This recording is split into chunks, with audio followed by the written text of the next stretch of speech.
आणि थोडीशी मसूरची डाळ,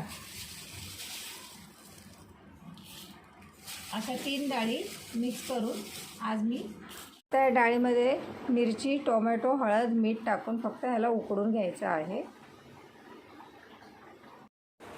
आता याच्यामध्ये डाळीमध्ये, मिक्स डाळीमध्ये 1.5 चम्मच तेल टाकायचं। तेल टाकलं थोडं टोपामध्ये। आता थोडे राई,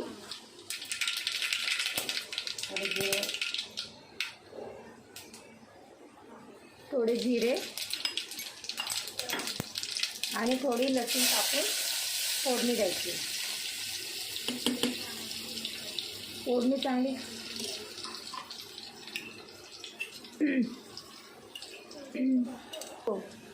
आणि डायरेक्ट फोडणी द्यायची।